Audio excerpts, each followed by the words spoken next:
spot remains in the semi-finals of the Boston Major. This is a big one. If you're unfamiliar, $3 million being battled for and a whole lot of pride.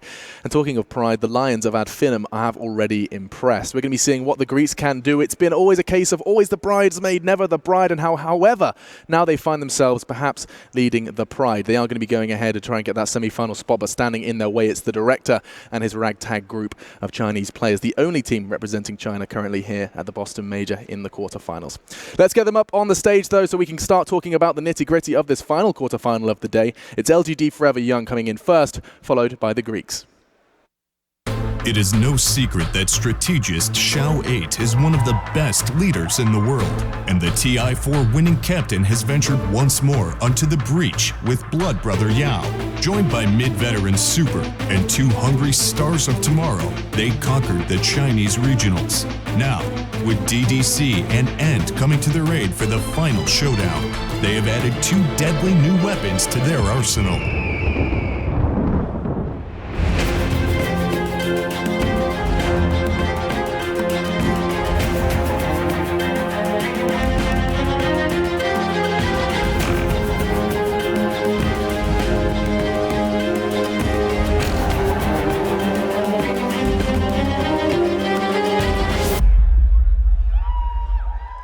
Welcome on stage, LGD Forever Young.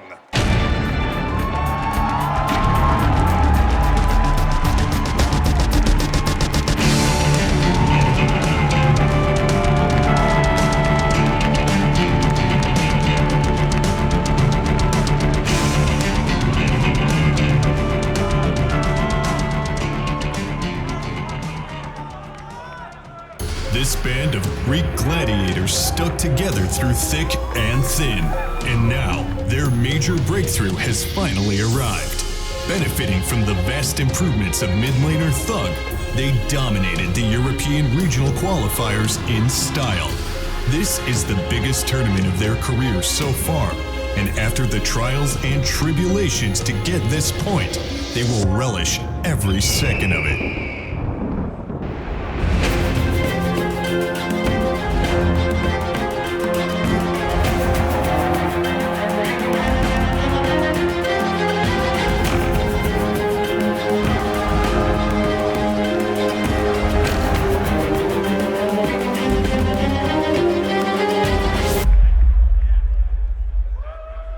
Welcome on stage, FINEM.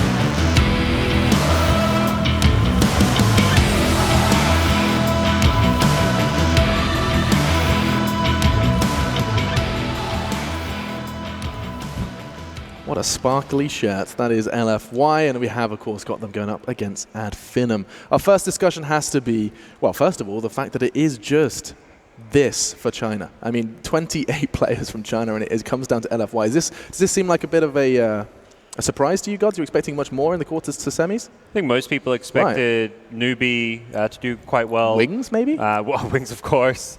Even the LGD Classic squad, despite coming in as a replacement, were looked at as one of the stronger Chinese teams and showed that winning their group. But it's a pretty strong group of 5 players to have representing China, some really experienced names who've done very well at Valve events. So, well, I mean, we can bring those names up now, and I mean, you yourself and Winter can guide us through them. I mean, well, I'd like to go from left to right with every single one if it's possible. I mean, END has been doing damage to start us off, Winter.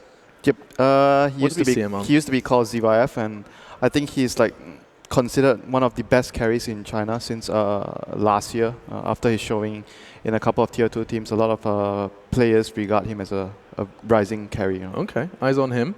Super as well. We focused almost specifically on Super in the last time we were talking about LFY. He seems to be regarded as one of these not so flashy? Reliable. Why is it reliable. We were trying to find a word to phrase it. Does that sound right to you guys? Just this kind of a reliable? Steadfast. Steadfast. I like that, Ted. Yeah, okay, let's go with that. You know what you're going to get. He's not going to outdo your expectations, but he'll meet your expectations, which is sometimes what you need from at least certain roles. Yeah, some teams will have a flashy, explosive mid laner, but that's what LFY get from their safe lane carrier player. So he's always consistent. He's good. He plays the kind of heroes that aren't going to be flashy as well.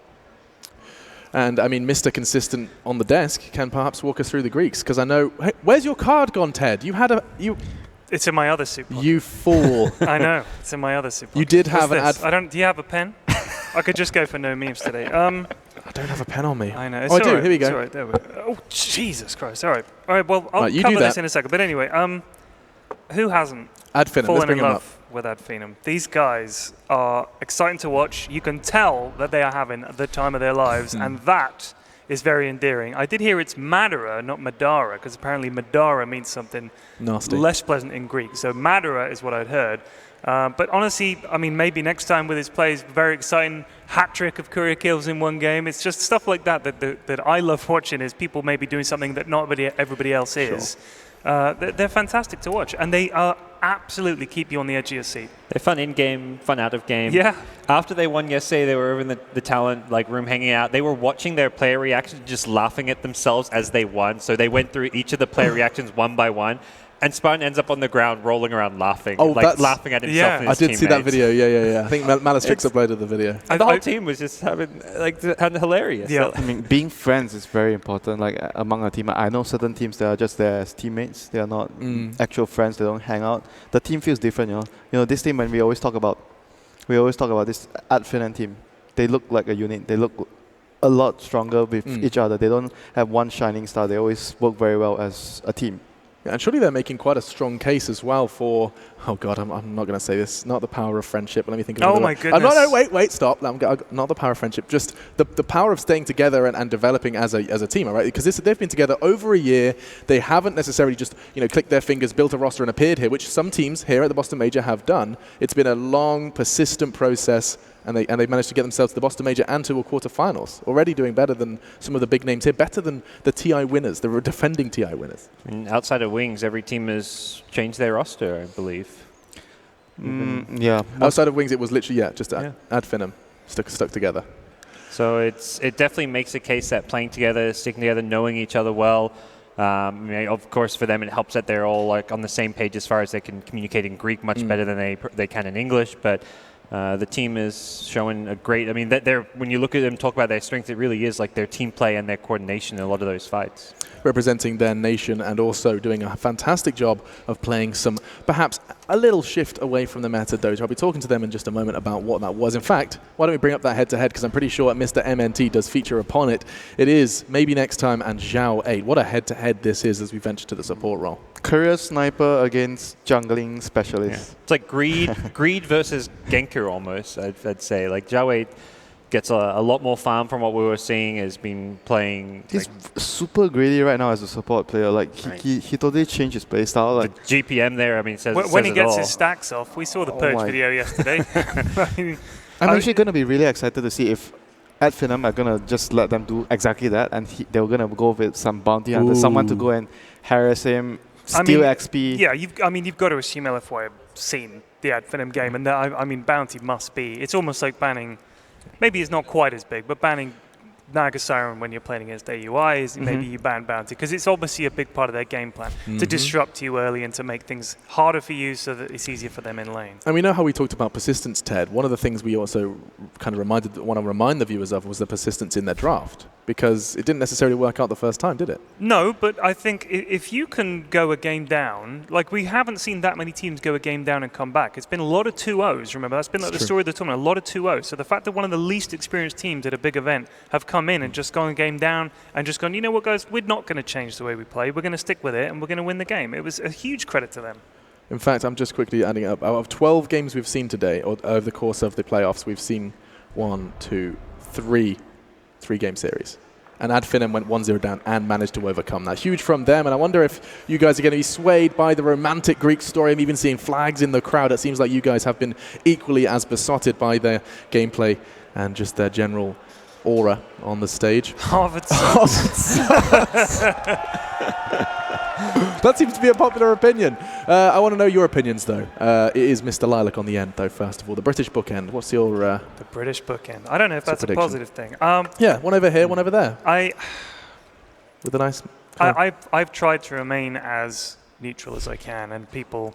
I know I was talking to OD and Shiva beforehand, and I was going to try and get an ad FINEM chant going because I am biased. I've heard about this. Right, and I'm not going to do it because it wouldn't be professional, god damn it. So I'm going to avoid doing that. I'm just going to say I personally think that they've got a very good chance, but it would be unfair for me to root for one team over the other. But I would like to see them win. Okay, it's hard not to find some kind of endearing elements within ad FINEM, but also LFY. What a storyline that is, gods. I mean, just seeing Zhao 8 herding this team to victory over their sister team, and there is a grudge there. That was big in itself. What have you got from with predictions? I mean, doing that with stand-ins, Zhao 8 has had so much experience. In my mind, he's the most successful Dota 2 captain at Valve events, period. And that's in over a course of 5-6 years of TI's majors. So to me, his experience, even though they've got the stand-ins, he has this ability to just put teams together, make them work. He's brought in some world-class players. I got to give LFY a slight edge. Oof, okay, split. Now, Winter, you said something absolutely mind-boggling to me. Like, I couldn't quite comprehend it on the way home yesterday. You told me that you could, without the names visible, identify if Zhao 8 was leading a team or not. That was what I told him too. Like, crazy to like me. If I didn't know who was playing, I would just look at the replay and just watch the team moving. I would know that it's his team.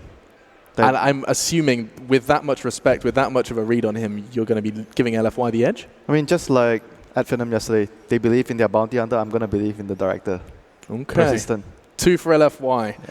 Going to be seeing the British bookends probably follow suit, I'm afraid. Just the simple fact that Spartan literally bled after his victory. That's pretty damn Greek. That's pretty damn Spartan. Yeah, you know? that is. He bled for his team. Yeah. How can you not like those guys? And it's on his mouse hand, just so you're aware. Yeah. In celebration, he punched. He's got a cut on his mouse finger. So he's playing injured. So every time he clicks, every time he tries to get closer to victory, he feels pain. I think that'll only drive him onwards. Ooh. Yeah. Yeah. Grr. Volvo, please give Monkey King. Well, give it a few days, dude. Come on. Like has he seriously got... That's not even a sign. That's a piece of cardboard. You want Monkey King? He made a good of Look at that costume. He made a blooming good go of it. I like to think that he actually went to Burger King in the suit to get that crown. What does that say? That's probably saying something, I love Pyrian Flax. I think that's what it says. I very much doubt that. Oh, yeah. God, I love that. That's Zhao 8 and Yao. Zhao 8 and Yao. Well, it does seem like Twitter has been caught the ad FINEM bug. And that you said already, that was Yao and Zhao 8. Oh, wow. All right, now that is people voting with their heart. Remember, this is a Zhao 8 team, you all. I mean, LFY are good. Come on. Setting themselves up for an emotional end. We do think it's going to be close. I mean, Winter, I was saying, like, it's not like we think LFY have a big advantage. It's very likely to go 3 games. I feel like this will be a closer series than what we just saw between DC and NP. And ad FINEM just play this very early game, fast tempo Dota that can throw a team like LGD.FY off, because that was where LGD.FY struggled yesterday, was some of those early games where LGD came off and had these strong starts. Before we do jump into the draft, because there's so many unanswered questions with that, and I know Winter and Gods are chomping at the bit to dive in, let's have one quick social media question. See what these guys have been doing, because it's always great fun to see. And this one comes in from Mr. ASOS. He says, will maybe next time finish the Courier Kills quest? I think if there is a quest for it, and I'm sure there is, surely a kill at a major has to count for more than just a kill tenfold. In a pub game. Just thinking quest complete. Come on. How many was it in the end? You got 3? 4 total. 4. So 1 in one game and 3 in the next. Oh, okay. Yeah, I mean, we saw it the first time, and it was a little deflating. You were like, oh, he's going for it, and the bounty hunter has been a flaccid failure. I mean, everyone talks about the careers he's been killing, but no one talks about the wards he's been placing. He's been placing absolutely good wards for his team, giving them the vision. He is the ward sometimes. You know, he's just roaming around Invis half the game. This is something I feel that might be more valuable than him killing the careers in the game. Is it sometimes easily overlooked, the power of, the battle for vision control? Knowledge, with knowledge comes power. When you see the enemy. First, friendship was power, and now knowledge is. And wow, we are walking through cliches here, but we are actually starting the draft, and we have to play catch up. Ted, jump in. Bounty band, Slaughter and Ursa banned, and what was the other ban? Who was the other ban? Was this? No. Sorry, it was Shadow Team. Shadow, Yeah, of course. So straight Wisp pickup from FINEM. That's an opener that could mean a whole bunch of things, right? Yeah, Spartan plays this very well, but. No. Oh gosh. They let Zhao Weight's legendary Enigma through. He's got an 88.88% win rate over 25 games. And FINEM, no! I mean, yes, go on, LGD. Come on, lads. Forever young. Dude, you said you wanted to be professional. I'm trying! That guy had an Enigma shirt on. He was ready for that. Maybe they gave away the Enigma because they wanted real big, you know? Yeah, maybe. You know, don't give up. Well, they probably feel like they can really contest the early game, take advantage of the fact that they're going to be greedy with that Enigma in the jungle and really put pressure on LFY. If anything, they see that win rate and they're like, well, that's against the playstyle of the teams in their region. That's not against us. They have an 88% win rate. That's ballsy. I like that, though, guys. When they lost the first game with Bounty Hunter and they kept picking Bounty Hunter, that's ballsy. And it worked out for them. So this time they have a pretty good opening against the jungling hero. You have IO Bat Rider, so you can put a lot of pressure on the safe lane with that dual lane.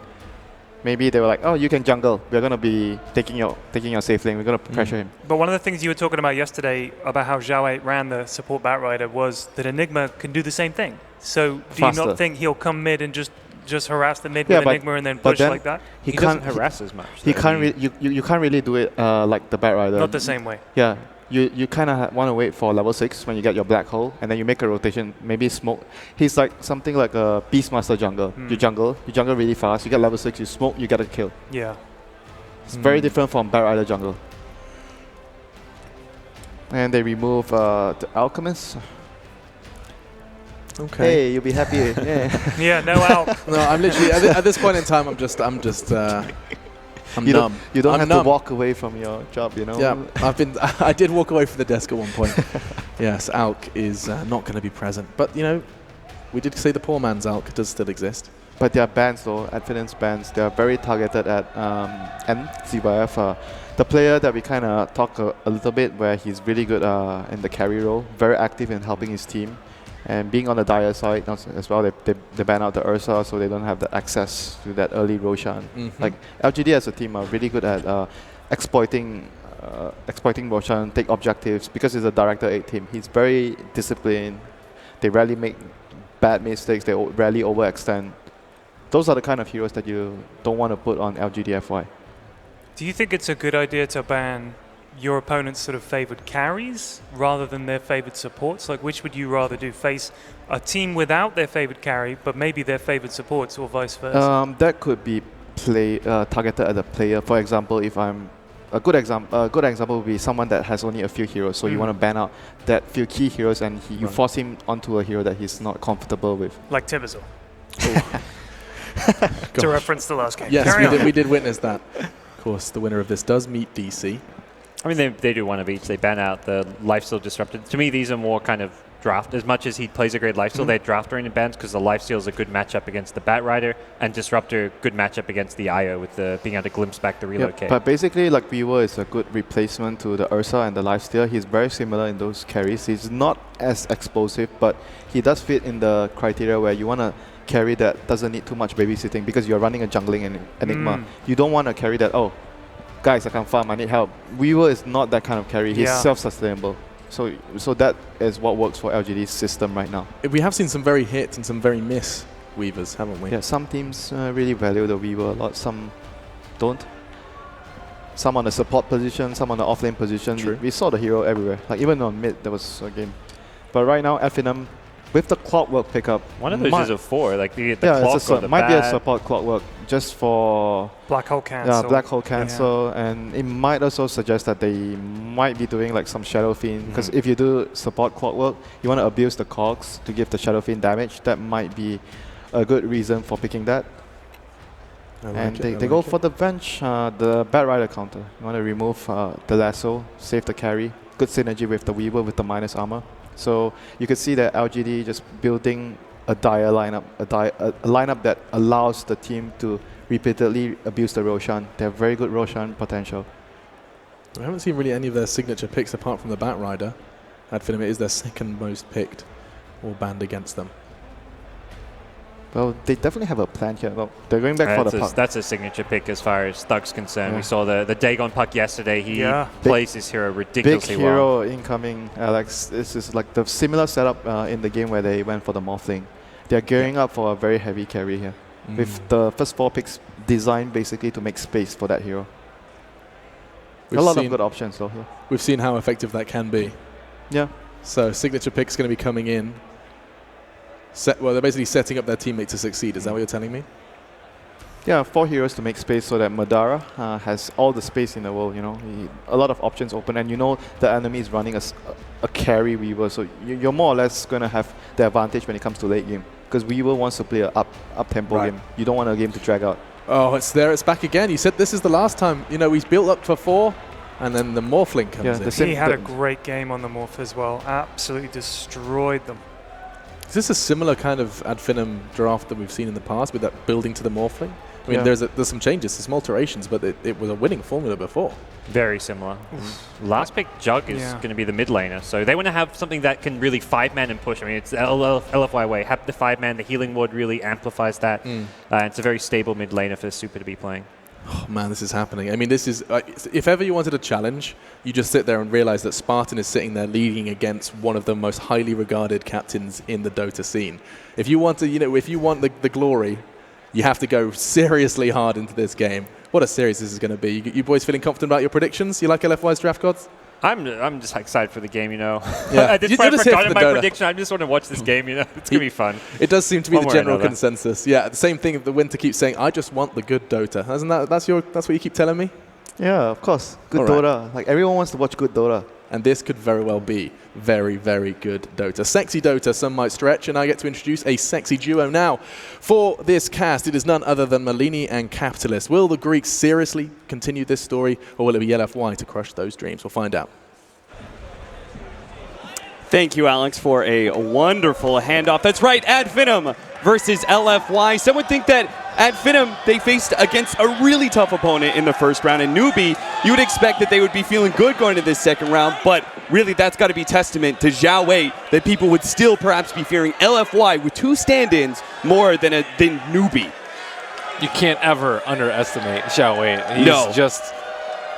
He just always is always on a strong team and always commands his team in a way that is admired by most. And that's exactly why he's able to make 2 stand-ins work, as we're going to see a 100%. Hey, there we go, Stadium. What's going on, guys? Yao walks into that could be an early first blood. Heroes. With the Seeking Napalm, it's hard for him to turn around. Body blocked up. Madara steps 1 step ahead or forward. Thug's going to be able to get a couple more right clicks, and they've got him dead rights. That's going to be your first blood for ad FINEM to start things off. They smoked into the Dire Secret Shop, and Sand King actually went south and then west as opposed to going straight up into the Secret Shop, trying to get a little bit more vision for his team. And Xiao 8 typically plays a support that can help out Yao's lane at some point in the game, but with the Enigma, that will be a little bit tougher, although he will be denying the first creep in the off lane. So as you can see, a lot of focus given to that.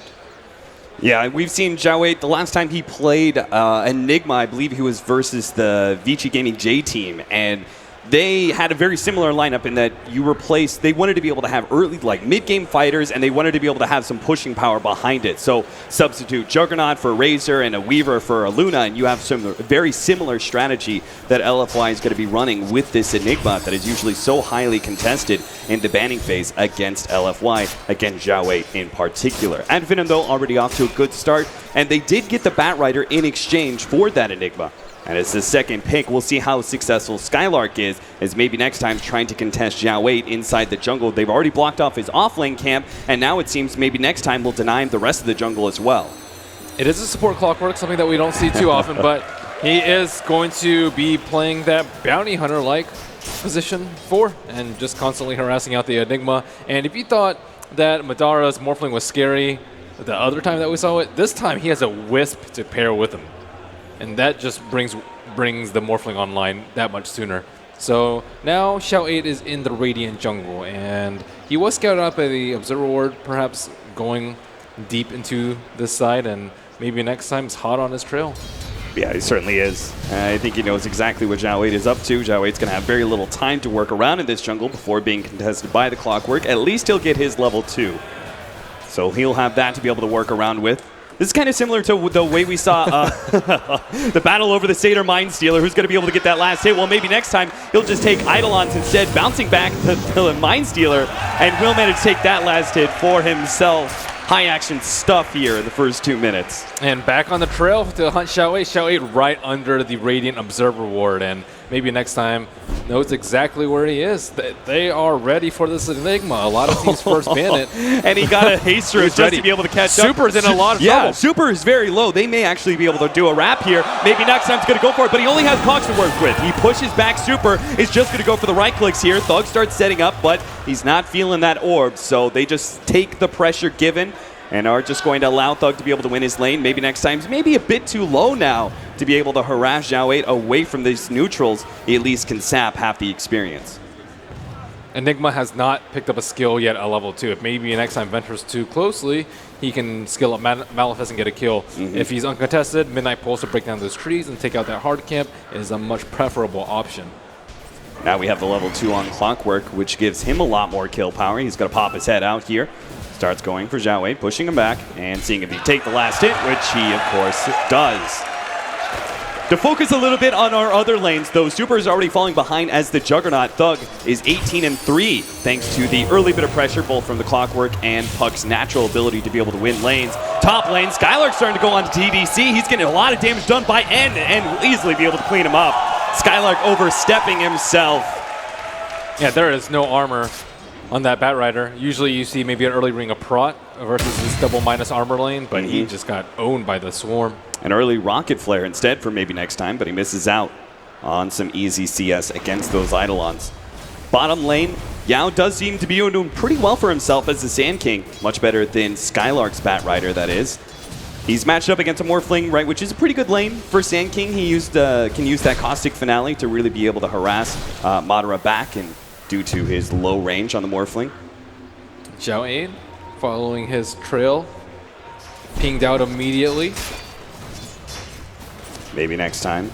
Gonna reset himself, dying off the neutrals, and I'm sure because they see Zhao 8 making his way into the Radiant Jungle, I have no doubt that maybe next time in his fresh life will be appearing sometime soon.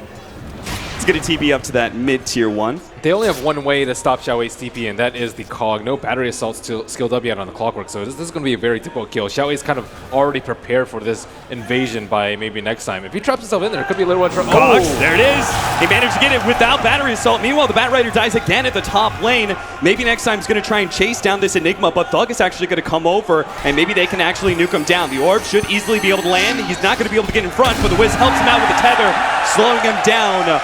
2 for 2 is the scoreboard, though, because Skylark in the top lane, he has gotten his level 5, but it's cost him 2 deaths against a Weaver lane. This is only going to get the Weaver online that much quicker. And finally, he has the Ring of Protection, but with the aid of the Blightstone, it's going to be very tough for him to continually survive in this lane, and may need to concentrate on stacking, which he's doing at the moment. And Xiao 8 is only level 3.5, 5 minutes in. I think free farming Enigma generally level 6 around this time, and maybe next time has to feel good about the way that he's played this early game. DDC. Bounce back just a little bit. Skylark is going to be able to get ahead of him here. DDC is going to throw out the stun, but it looks like he may go down. Skylark goes for another right click. He should be able to get it. That's 1 kill. Can he get away from End, though? End is hot on his trail with the Shikuchi. Skylark has the bugs on top of him right now. He makes his way up and down the cliff and will start using that healing salve. He will survive for now. And there's just very little way to deal with that Batrider as he goes up and down the cliff. Maybe next time still hunting Xiao 8. This is looking just like, remember the Wings EG where they first ran the Venomancer jungle against Wings, and they ran a Treant Protector that just went in the jungle or just bullied out the Venom. Maybe next time he's finally going to be caught. DDC showing why he is an apt replacement to LPC. He's going to be able to block out, and maybe next time will go down, securing Zhao 8 to jungle once again. I like the body block, gave them enough time to hook up with that Malefice. And look at bottom lane. Like, Madara is not feeling real good without his Wisp.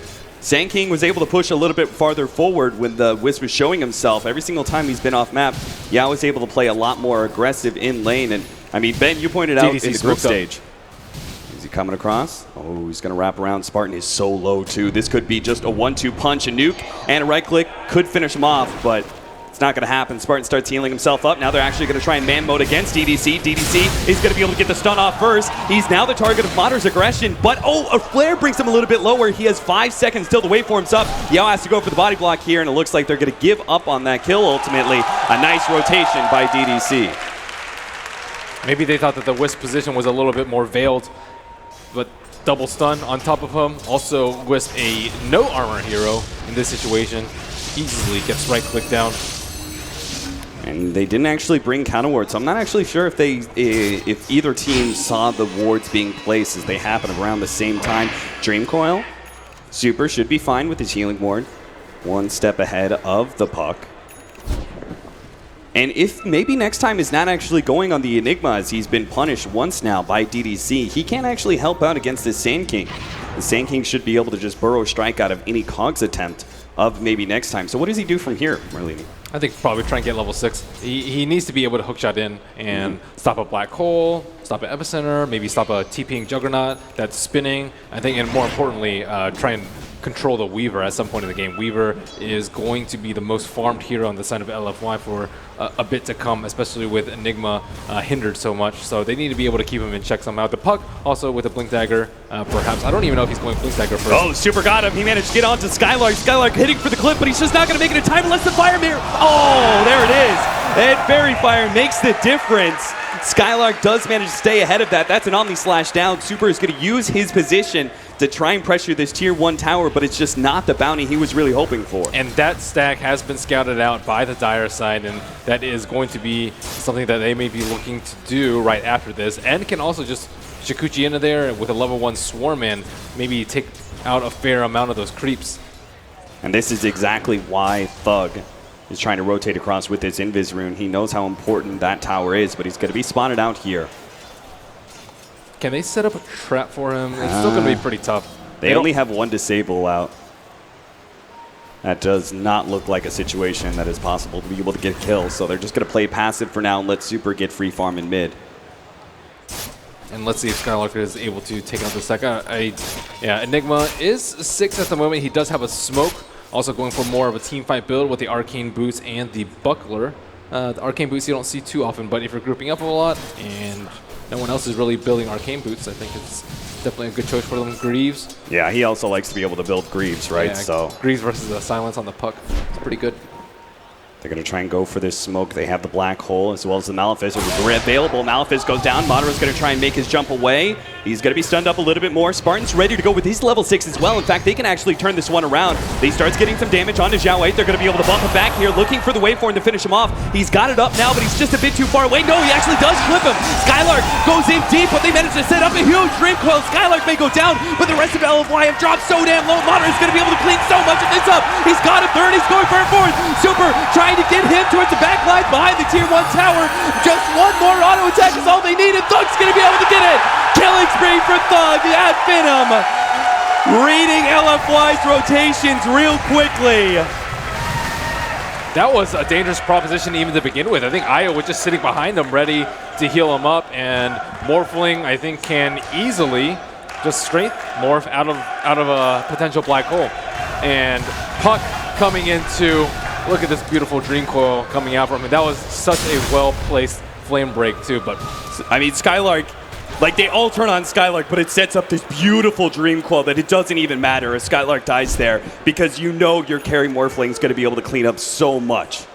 Yeah, and they didn't have Omni Slash because they had used it on the Bat Rider earlier, and that's a big fight for FINEM.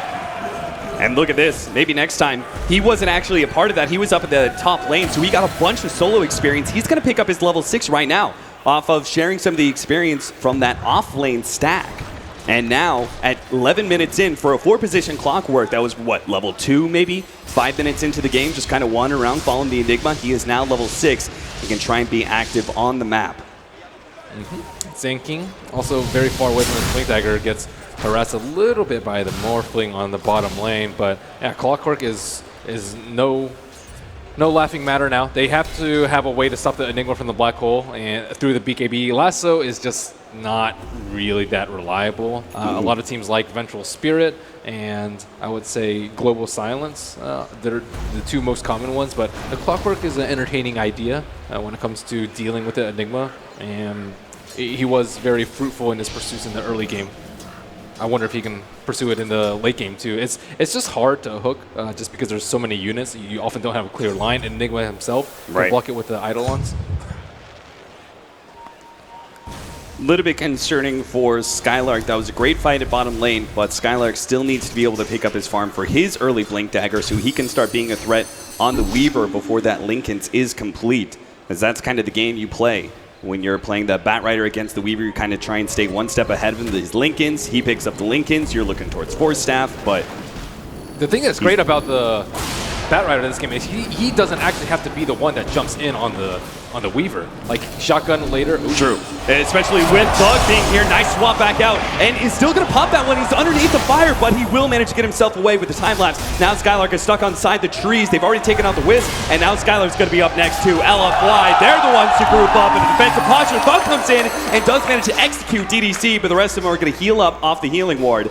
Thug takes it away, though, hoping to be able to stop this incoming push. Oh, such a great swap by DDC, allowing time for N to time walk right back into the fight at very high HP. And yeah, the Puck, I think, is very good at controlling Weaver because you don't have a good way to dispel the silence on their side. Maybe like a defensive swap, but that's not really what you want to be using your swap on, I think, in most of the team fights. Gonna try and chase down the Morphling here.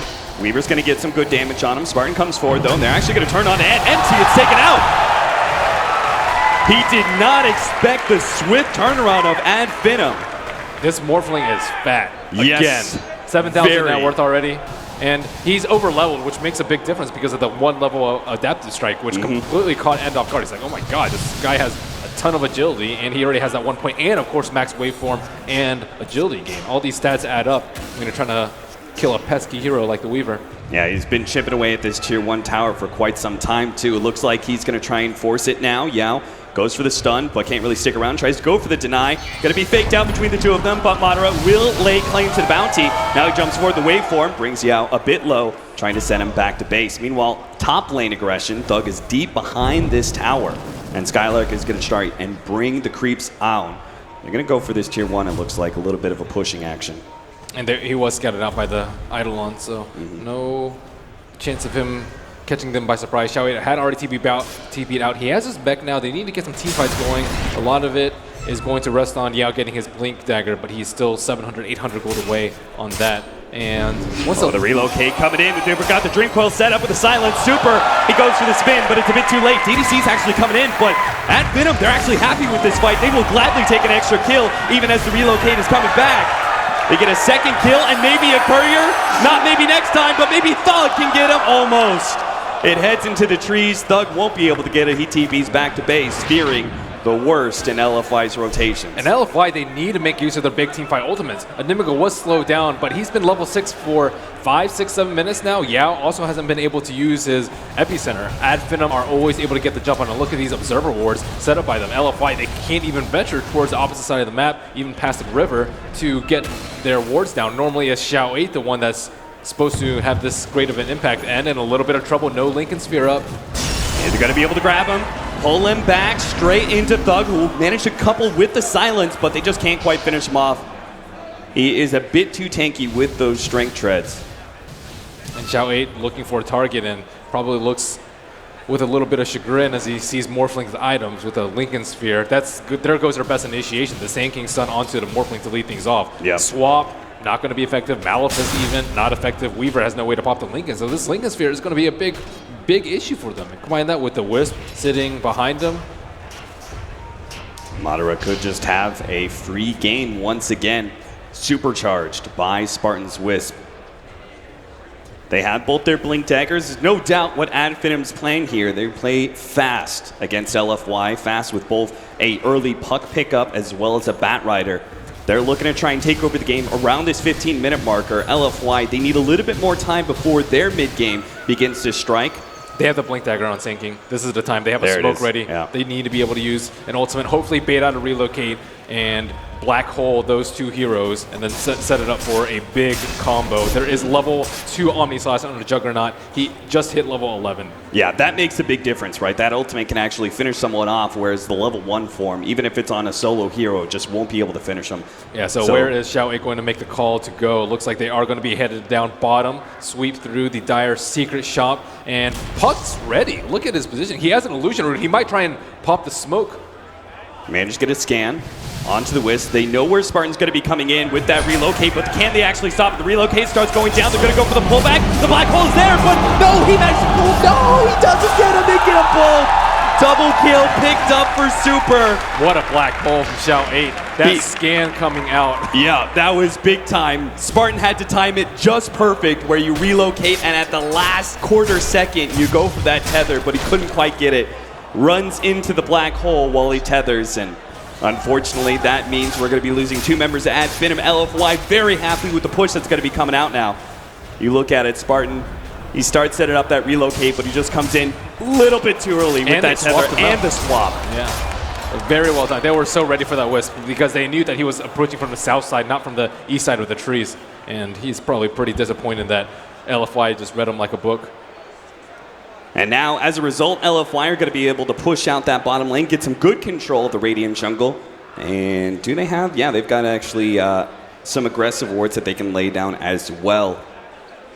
At FINEM, they've got, what, 10K net worth on Madara, 8K on Thug, but another bad fight like that, even just a gank on one of these cores. And LFY is going to be right back into it when it comes to overall net worth. At FINEM currently holding a 5K advantage and about 2,500 experience. The Morphling was getting close to that point where he was almost immortal, and it's like, okay, we don't need to worry about you. Like, even we don't really need the Wisp with you. But after that fight, it's a little bit, it's much scarier for FINEM. Like, do they need heroes sitting behind the Morphling? If so, it doesn't need to be 1, 2, 3 heroes, and they still want to be able to play aggressively with the Puck because they only have 1 real big scaling core in the Morphling. Yeah, that's the real dangerous part, right? Is that LFY can afford to commit all those resources towards a Morphling kill because on the other side of the map, you don't really care about a Puck farming or a Clockwork farming. It's like they are already reaching their peak period in time. It's not like they want to be able to find more farm. They want to be able to fight at this point. So it's not even like they're going to be punished by split push. It's not like they're allocating net worth to other ad FINEM heroes that are dangerous. This is a single core Morphling, and as long as they keep him down, they can actually go relatively late into the game. I wouldn't be that worried if I were LFY. A couple of bad fights for them, but nothing that's unsalvageable. And the mech just makes their team fight that much stronger. And IO, very, very poor as per usual for ad FINEM's tactics. And looking at the items, Puck has gone back for the Dagon build, the same one that we saw in one of the other games. Only Dagon won at this point in the game, and Morphling with signs of his F-Blade coming out. So FINEM trying to strike while Black Hole and Epicenter are still on cooldown. They're in a pretty good position though, most of them around that T2 tower. They could use a scan if they want to scout out where all of them are, but they're all on a ball. That is the commanding position that Xiao 8 is in, right? He pulls all his members back as a group.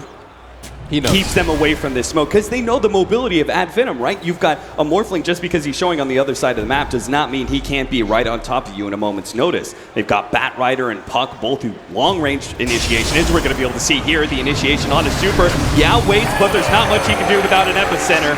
No counterplay there. They get the free pick off of the core that Xiao 8 was so worried about, and now they're going to lose a tier 2 as well. Yeah, that's a pick off that Xiao 8 definitely did not want to happen. And yeah, they have the epicenter up, but no Black Hole. They still don't want to fight. He's working on his BKB, but it might be too late. All right, going high ground in 19 minutes with the Morphling, only at FINEM. Madara starts getting a bit of chip damage here. It's going to be forced back pretty naturally just by the presence of a tier 3 and only a 15-second death timer left for the Juggernaut. Damage done, I suppose. Puck may be setting up top, and end doesn't show, so no relocate possible for them. And Weaver really close to it. Lincolns don't want to die at this moment. Yeah, that's why he's spending all his time in the jungle, right? No point in showing in lane and getting caught just before you pick up that big defensive item. There's that upgrade that we were talking about for the Bat Rider. Now he's got a 4 staff, so even as the Lincolns comes up for end, we may still see Skylark being able to play around that.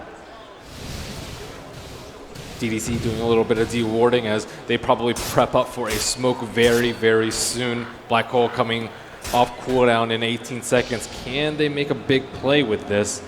Yeah, I think the call is going to be to smoke right around the Black Hole cooldown. And at FINEM, they just ate a ward, and you know, typically you do drop centers right before the smoke, so they're probably expecting it at the moment, maybe grouping up. And I wonder if LFY are still going to smoke after the reveal of that Observer Ward. Looks like they may still try and go for it, but it's going to be a different kind of smoke, right? Last time around it was kind of a 4-man, let's go get a full team fight smoke. This time around, Weaver's actually going to show in lane. They've got the Enigma farming up the jungle, but they are going to smoke up between Yao and DDC. They're going to try and sit behind N as he pushes into that tier 1 tower. At FINEM may still suspect something like this. They're going to be leading the charge with Madara. He's got that Linken's as well as the Ghost Scepter. He jumps forward with the waveform.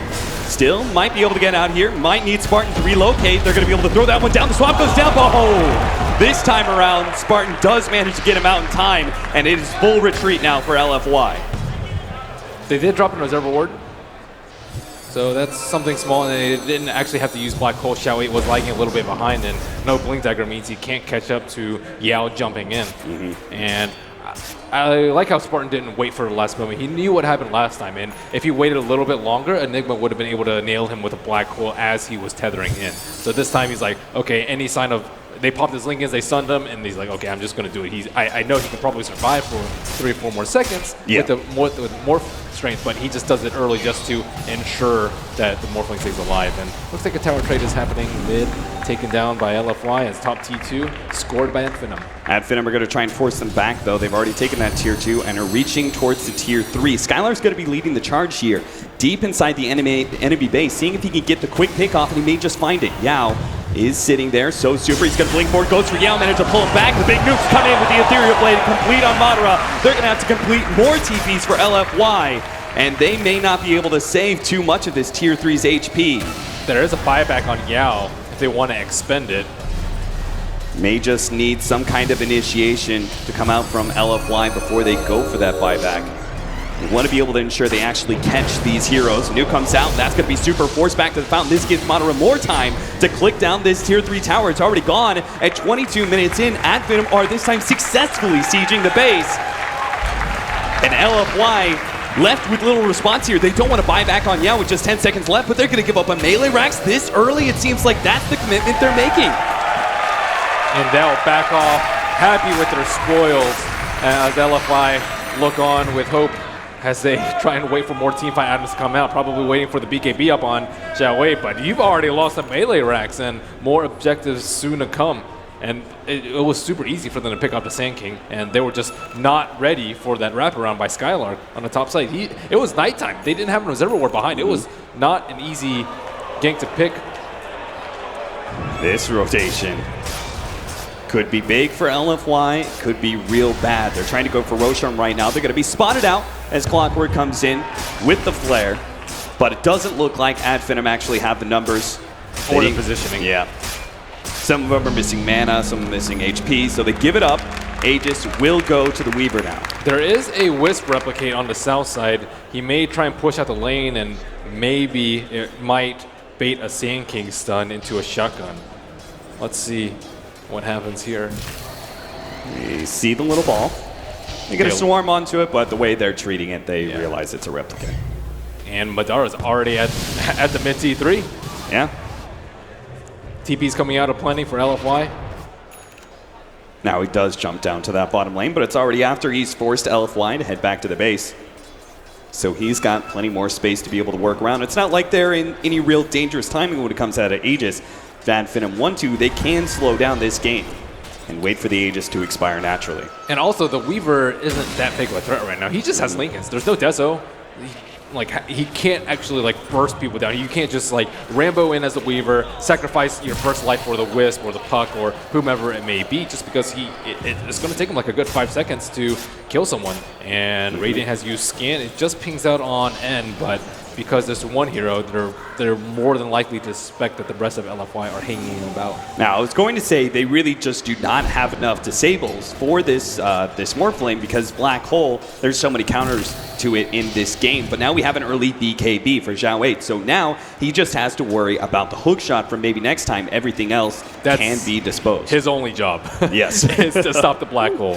He can let all the initiation go to Skylark. He's just got to get the counter initiation on the Black Hole. Or relocate out on Spartan, but that's, true. I would say, a little bit more unreliable. The hook, I guess they're both not that reliable, but one of them needs to be able to save the Morphling, especially when the Aegis went LFY's way. I mean, I would say I think the tether relocate out is actually the more unreliable option just because of the way that LFY is playing around it, especially since DDC is about to pick up his level 2 Nether swap. The way they've been intercepting this Wisp and trying to quickly swap him into the Black Hole may not make this a reliable escape mechanism for FINEM in the future.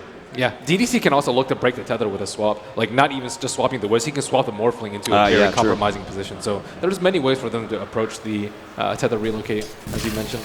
And there's a gem that's pickup. Unfortunate. Skylark has that gem, but he just didn't quite make it to that Observer Ward. Either way, it'll die naturally. Yeah, and I saw Madara using a replicate on the Batrider earlier to try and kill some of these Observer Wards, but none of them have been taken down yet. They are in pretty difficult position, at least 2 out of 3 to D-Ward, and FINEM poking up at that T3 on the bottom lane, and LFY, as usual, is together as 5, and they have to decide how they want to deal with the split push. They have to TB back. They can't let an agility'd up Morphling like this. Oh, Zhao 8 almost goes down. The mech will give him that little bit of a bumper. They do manage to get the tier 1 tower. Madara only gets a pittance of damage. Oh, they're actually going to swap back, but that was a miscommunication. Now he's actually going to jump forward. He gets Black Hole, though. They may have the damage with the Juggernaut on the slash and the epicenter. It all goes to killing Madara. He goes for Zhao 8, but he can't get him. Yep. There was just no one really at FINEM over there. Like, Skylark was so far back. Maybe next time wasn't even in sight, and he went for the relocate, and even with the Glimmer Cape isn't going to save him.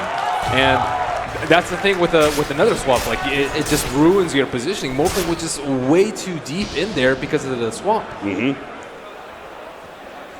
13-11 now. And that kill was quite the big one. LFY demonstrating a stunning amount of teamwork to be able to bring down the big carry of FINEM. And he didn't get his strength morph off before the Black Hole came out. That definitely, that's rough. You could see LFY beginning to make that comeback. They need some of these big core items, and they're finally getting them too. The Desolator on the Weaver. Next up, they need to be able to have like the Diffuser Blade so they can start eating through that Morphling's mana as well on the Juggernaut. And thanks to these occasional pickoffs, they are beginning to build up these items and may be able to have a big strength surge around 30-35 minutes. Yeah, they're a little pressed now. They've given away a lot with the Roche and then another big kill on the Morphling. Morphling not as free as a game as it looked like in the early game, but who are they going to catch with this? Skylark has smoke pops. Relocate's ready to go too. They're going to be able to grab Super. The Bro Strike comes in a bit too late. Now it actually puts himself in danger. The Wave Form comes out. They manage to get the new combination to bring down Yao as well. And all of a sudden, FINEM go from behind to now being able to take 2 heroes in the enemy jungle and might just be able to push into the high ground off of this. Fortunately for LFY, though, they have done a good job of making sure all their lanes are pushing out as much as possible, making so when FINEM go for these kind of rotations, they don't immediately get pressure onto tier 3s. And it's a very back and forth game as FINEM always try and pressure when Black Hole is down, and some of the members, Super in particular, has gotten caught out twice now when the Black Hole has been down, and just not really respecting FINEM's will to fight at this particular moment. 40 seconds till the Black Hole's up. Skylark does manage to see Zhao 8, but pushes him back instead with that Flame Break. Getting free damage onto that tier 3 tower. Glyph is going to be popped here by LFY. 10 seconds until the Juggernaut is up, and that's 10 seconds. Just free right clicks on a tier 3 for Madara. He's got to back up just as Yao shows himself, and the Juggernaut does freely revive. And despite dying twice, he's still incredibly ahead on the net worth, already completing his Manta style, aiding in that tower siege. they don't really have a good way to deal with those illusions. Sinking can epicenter, but it's good if, like, for example, Juggernaut decides to Omni Slash it, those illusions are going to take a lot of the damage, especially considering how poor the Juggernaut is relative to everybody else.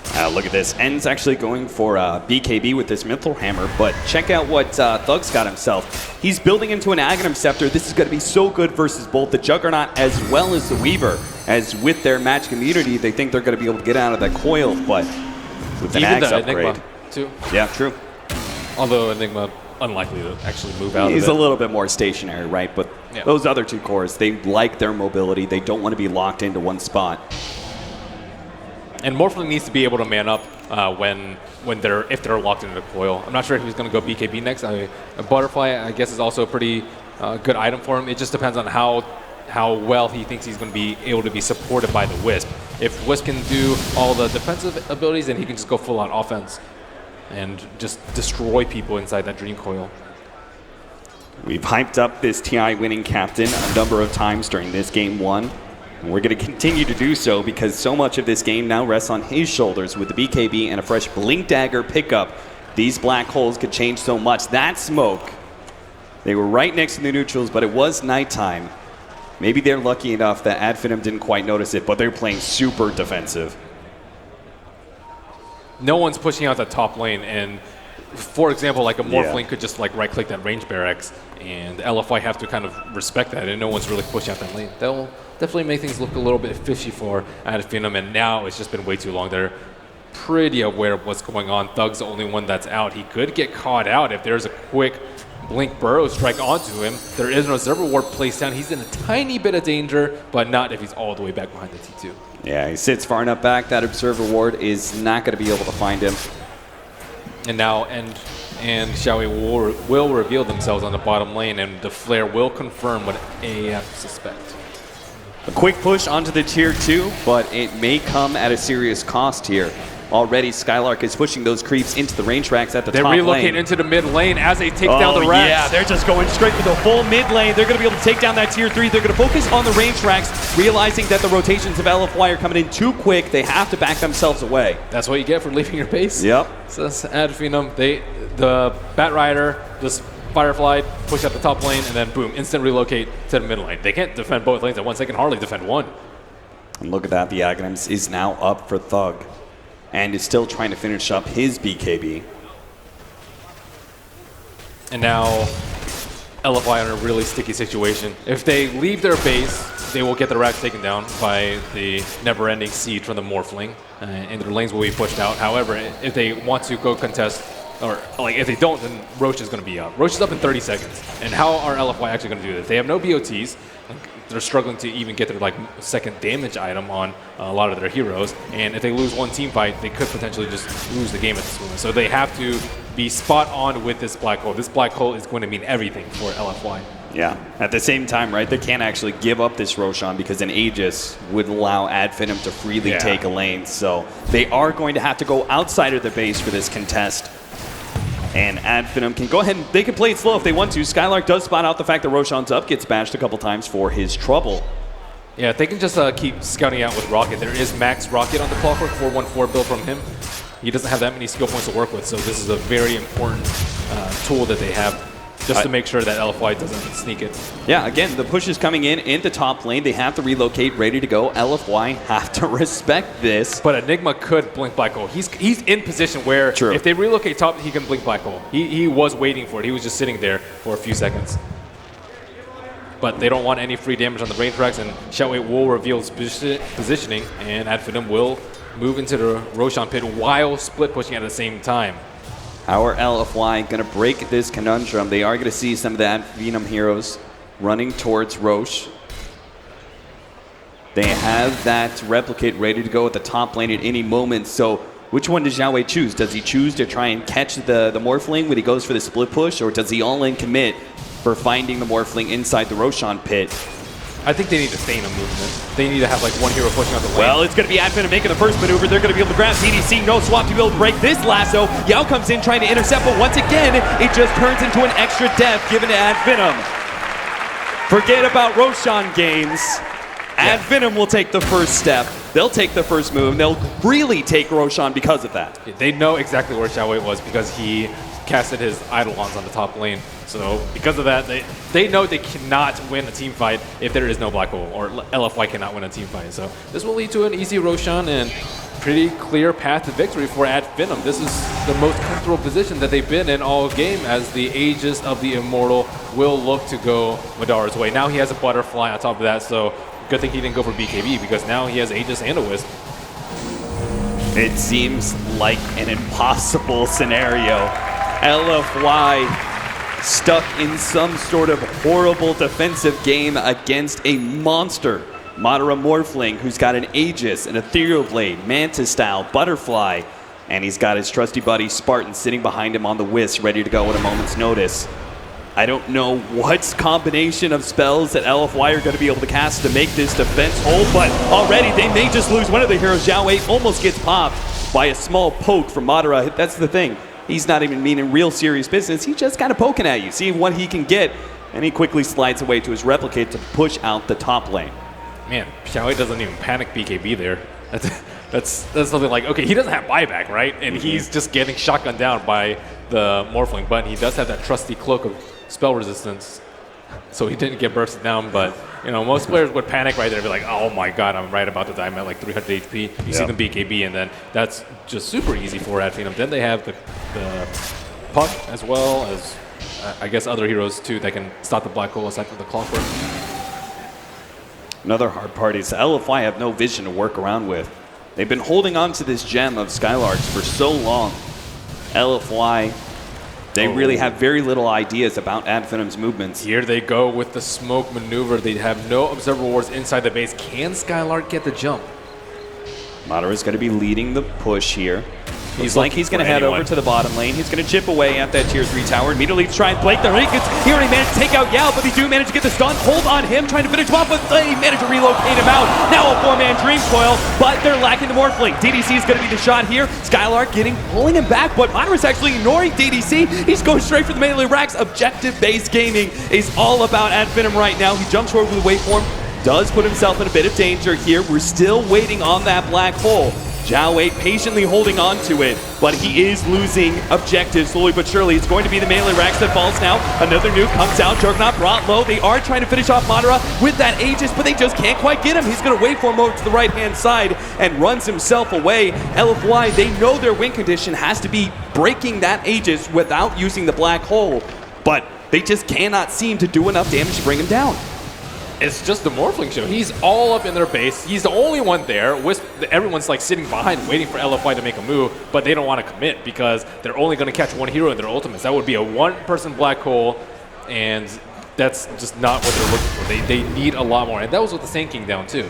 Now the Sand King's back up, maybe they can catch a few more heroes on the back line with the Epicenter, but if they don't get the Morphling, I'm pretty sure he's just going to kill them before the duration of the black hole goes to 5. They're going to heal Madara full up here, relocate him back to base. Skylark still in position for maybe. I mean, now he's just going to run uphill with a full 10-second BKB.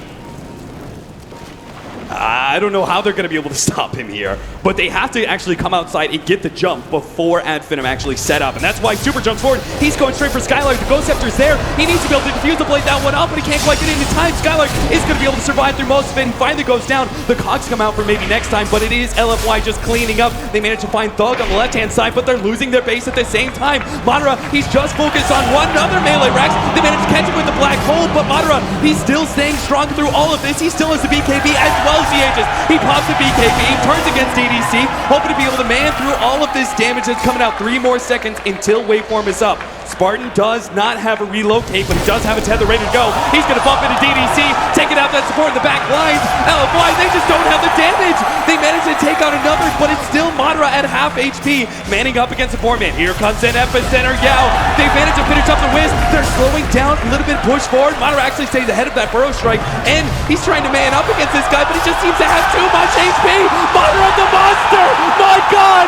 Triple kill against 5 of LFY, and he still has an Aegis, and to the bitter end will fight, but Zhao Wei will not! He gets it up. Game 1 is FINEM's.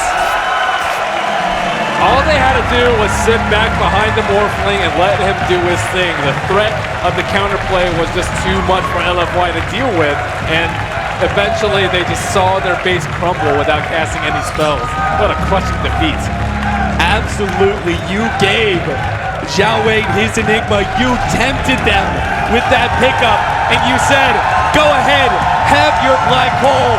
We'll play a fast-ass game against you and beat you to it, leaving Madara full space to be able to carry them. I like maybe next time to play in the early game. He didn't really do much in the last 15-20 minutes. The threat of the hookshot was still pretty big for them, but the way he kept Zhao Wei's Enigma limited on levels and farm really slowed down LFY's game. Oh yeah, it definitely looked like FINEM had a very clear plan, right? They get the Enigma, they're slowed down by this 4-position juggler, it's very greedy, they're going to be able to contest it with maybe next time, and then they have these two relatively fast heroes with both Thug and Skylark. It just seemed like a very well-crafted plan where FINEM were like, all right, we're going to win the early game with these heroes, and then we've got Madara.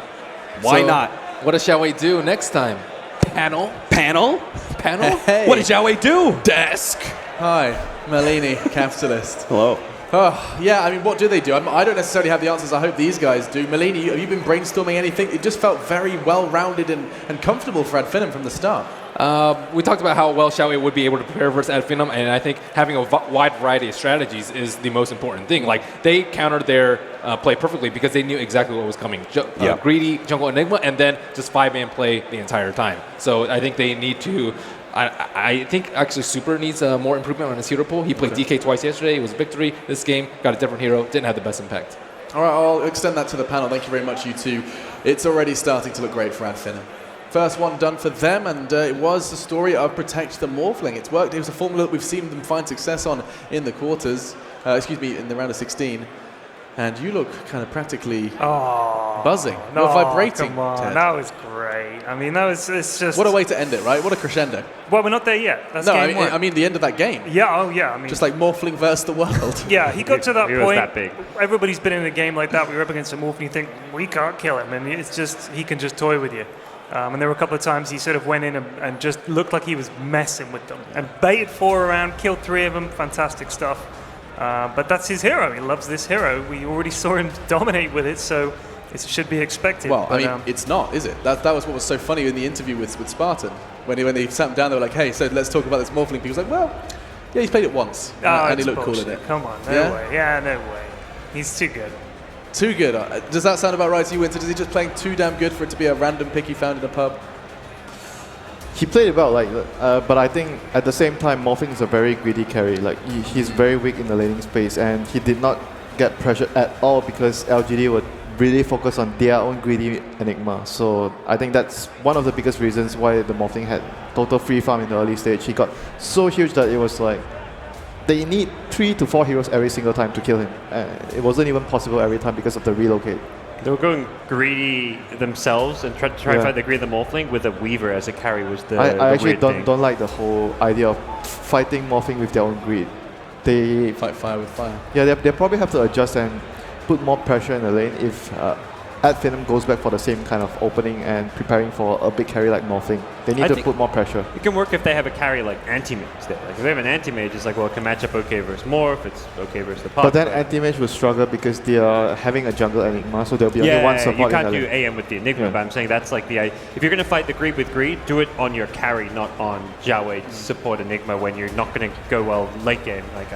They need to have much more lane presence because going greedy, going for a jungling hero is not very good against FINEM because MNT is always roaming. Their playstyle in the early game heavily relies on MNT roaming, either stealing your experience, trying to snipe your career, trying to put pressure on the mid lane, take the runes. Like he's doing all these kind of very annoying things. So having a jungler in the early stages might not be the best idea. Okay, he's like a pestilence, just constantly bothering them, tickling them, and a bit of a pest in MNT. Anything to add to the pile in terms of what they've been... Ted looks so happy after I was loving that. I mean, I just love to see. I love the story. I think they look like great guys. I mean, we talked to them a bit backstage, and they're all lovely. And the guy, their sort of stats guy is from similar part of the world to you, I think, Alex. And, yeah, he lives doesn't live that far from me, actually. 20 minutes down my road. It's called Bonkers. He's been doing a lot of these stats stuff. Been talking to him. In fact, that's where I got a lot of my inside info. I'm going to get a little info on, of course, the military service of Spartan, the Thug's professional football career, lots of fun things, little tidbits. But we can have a look at the scoreboard, as that's what's important at this point in time. Ad FINEM 22, Forever Young just 15. And I mean, when you see the top of the Forever Young list, you remember that they let that through. They let... I mean, Ted, you roared at the top of your lungs when you saw Enigma next to Zhao 8's I mean, name. I thought it was a big mistake, but I mean, I knew that the lanes would be weaker. I think we were curious about what they were going to do to counter that. You know, you need to take advantage of that. They lost the Bounty Hunter. Bounty Hunter could be a real pain in Enigma's slide in the jungle, but it wasn't to be. They used the clock, which I thought was a really interesting play. I've always thought a clock is, you know, you need levels, you need farm and everything. They use them completely differently, and that was enough. Like, he did his job. The lanes were won because they were that much weaker because of the Enigma, like the guys were saying. So you were able to do that, and I think it was really smart. Yeah, going back to the point where I told you, position 4 is all about filling a role. You can do it with any hero. And probably one of the other more important adjustments I think LGD has to be considering is maybe not sacking their offlaner. Like you look at the two teams, they are very different when how they... That's just Thug carrying yet again. This time in a much more physical way. I mean, that's the other player I feel... I mean, Madara, the MVP of that game, I think, hands down, but Thug is probably the only player out there who's making this mid-puck look like a top-tier mid-hero. This is a hero that you just don't really see at all, but that's now his second game here at the main event. He did in the qualifiers. He's been doing it for months now. It's one of his best heroes, and it's impressive when you see him on puck. Yep. Is there something spicy to his build, or is it simply just his grace with the hero? Skill. Just does it better, yes. He got like a 4-man dream coil, and I mean, though, we should give some credit because Winter and I were both like, oh, DDC at one point cancelled the Wisp relocate with a swap, which was a great play. So, you know, it's not like LFY were just run over. I mean, when you are in the heat of the moment, you can sometimes miss some of those great plays. And of course. Do you know who helps highlight them? Oh, who would that be, Alex? None other than Purge. He's standing by. Let's see what he's got at his magical monitor. Ted stole my best points already. I was going to show that clip, Ted. Come on. Anyways, great draft coming out of Ad FINEM. I really like the Morphling pick. Very low cooldown, nuke, mobility skill, very effective. But the big thing was the Enigma. We saw it banned in the first round with LGD versus LGD Forever Young, but what he basically does is just follows him around, doesn't let him get easy levels, doesn't let him get easy farm. If you leave an Enigma by himself, he's going to get level 6 by about 4.5 minutes, so it's so important that you do shut him down. LGD did eventually get some gank kills. The first one was on the IO. Madara almost cleaned up with this one if the Caustic Finale still wouldn't have guaranteed that was removed, but as a whole, the laning went quite good for Ad FINEM, and really just this huge fight at the bot Rex, or at the bot tier 1. This is arguably one of the best stages for Morphling. He is weak at the laning stage, but at this point when he can fight around with right clicks, large amounts of agility from farm, and multiple waveforms, you can really see how strong the hero is in comparison to a lot of other cores. So the fact that you can dive this far past tower and secure that kind of a triple kill at this stage of the game is just genuinely amazing. And that eventually turned into ganks with relocate, silences with blinks from Thug, and then Morphling waveform as well. Just amazing damage potential. This is the one that Ted already ruined the surprise of, but the big relocate cancel here, very important. It might have gotten blocked by the black hole, but the swap was also very nicely done by DDC to make sure they had the kill. But look at the net worth, it's not even close, and they had a great fight like that. So at that point, it just turns into Morphling, where you have all of these ways to fish for kills. He can just do E-Blade combos. Having the Batrider can also fish for kills. Puck can blink initiate if he really wants to. And it's just so many ways to transition a stupid amount of farm into a guaranteed gank if people are kind of close to you. And that's really why Ad FINEM won the game. Indeed, they did. Just one away from completing the set and getting themselves to the semi-finals.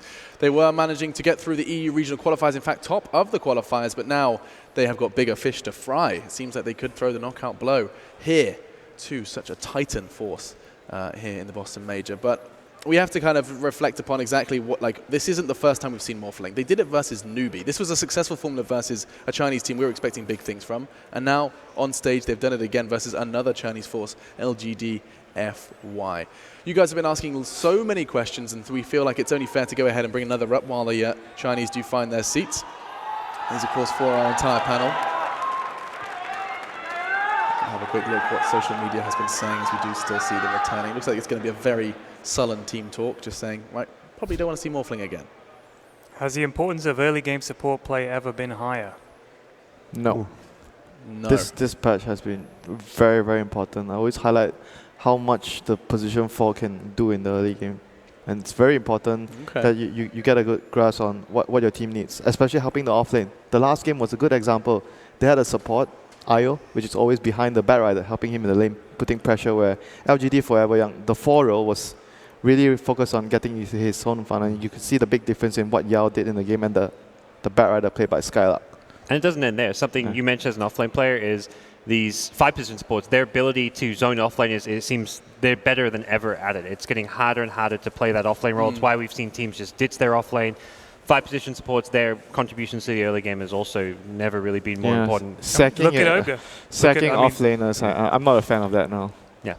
You really want to help him out, be it by doing stacks for him or having some way of helping him get into the game. Yep. Like Yao had a really difficult game. I mean, think how many teams have that playmaking offlaner, and you kind of think you've got to take advantage of that. If you've got a player in the offlane who can make things work for you and create space for the mid and the carry, why aren't you supporting that? Support being the operative word. I mean, so many fantastic plays from the supports. It feels like, more often than not, when we're doing our head-to-heads or our MVPs, it is actually heading to the support column, giving those players their time in the limelight. Well, you're a support fan, yeah? You like to talk about the supports as well. I don't know. I feel like it's so easy to get blinded by the man swinging and filling up the kills towards the numbers, end. It's easy to get blinded by the numbers, but there's so much more going on. And when Purge does his segments, when you hear Winter talking, it does shed light upon that. I didn't mean to steal any of Purge's thunder, by the way. It's just, I didn't think I could possibly spot anything that he wouldn't be able to say, that's completely wrong, and here's why, and have like a diagram of what an idiot I am. So, it won't happen again, Kev. I mean, don't worry about that. You had a few good suggestions about the draft the other day. So. Oh, thanks, Winter. You're the best. Thanks. That's awesome. Okay, one more question. Let's see if this one is directed towards any of our panelists. We can have a quick look. Oh, what do you believe it? It is coming in from, I'm not going to try and pronounce that. That's going to be X. Nope. What do casters, analysts say to kids wanting to get into esports?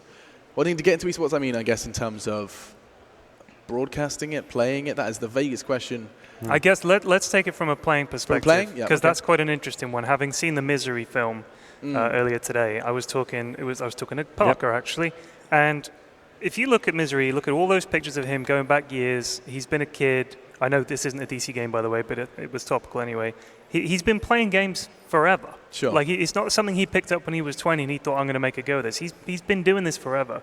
If I was, looking at my kids and they were doing that, and since the age of 11 or 12, they've been super into games, they've been trying to get in competitive gaming and stuff, I'd say this is clearly something they desperately want to do, and they're not going to lose that. No. If you were like 20, maybe it didn't work after a couple of years, you go, I'm done with this. Maybe you don't have that drive. He clearly does. So I think if you want to get into it, you should have been into it already.